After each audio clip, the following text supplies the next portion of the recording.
Assalamualaikum warahmatullahi wabarakatuh.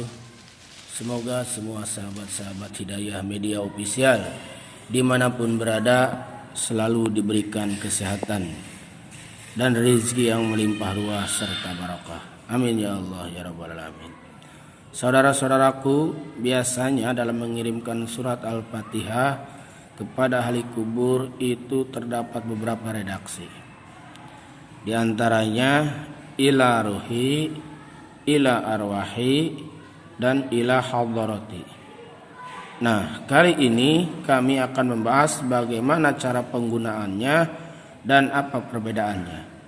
Sehingga nanti apabila kita mengirim Fatihah kepada seseorang, tidak salah sebut dan tidak sia-sia dan sampai kepada orang yang kita cinta. Nah, berikut ini cara mengirimkan surat Al-Fatihah yang tepat. Oleh karena itu, simak videonya sampai selesai agar kita mendapat ilmu yang bermanfaat. Seringkali kita mendengar ketika orang tawasul mengucapkan kata ila ruhi, ila arwahi, dan ila hadrati. Bahkan ada juga yang mengatakan ila ruhi fi jasadi. Akan tetapi tak sedikit pula yang tidak mengerti apa perbedaan dari ketiga kata tersebut. Baik ila ruhi, kalimat ila ruhi mempunyai arti sebutan kepada sebuah ruh seseorang atau bisa juga dikhususkan. Kenapa? Karena kalimat ini bermakna tunggal atau ditujukan kepada satu orang. Oleh karena itu, pada kalimat ini penggunaannya biasa ditambahi kata khususon. Misalnya khususon ila ruhi abi wa ila ruhi umi ilahumul fatihah. Seperti itu. Kemudian ila arwahi. Kata ila arwahi adalah bentuk jamak dari kata ruh. Penggunaannya dalam praktek bertawasul ialah sebagai pengantar jika yang kita kirim Al-Fatihah adalah beberapa orang atau lebih dari satu orang. Misalnya summa ila arwahi jami'il ahli kubur minal muslimina wal muslimat wal mu'minina wal mu'minat Al-Fatihah.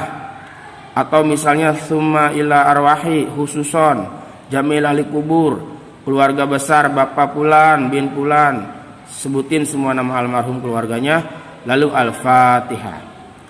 Jadi di sini perbedaannya dari kedua kata yakni ila ruhi dan ila arwahi ialah pada penggunaannya antara satu dan banyak orang kita sebutkan.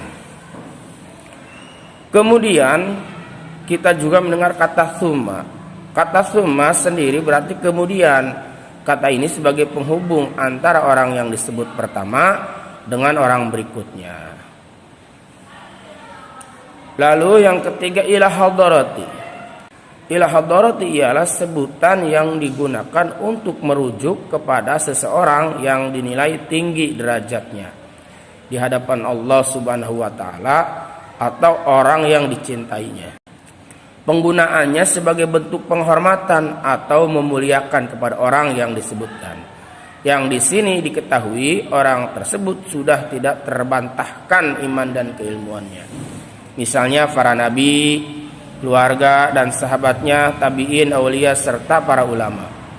Contoh ila hadarati khususun yuhanihil minal anbiya'i wal mursalin wasuhada'i wassalihin wassahabati wat tabi'in dan seterusnya lahumul fatihah.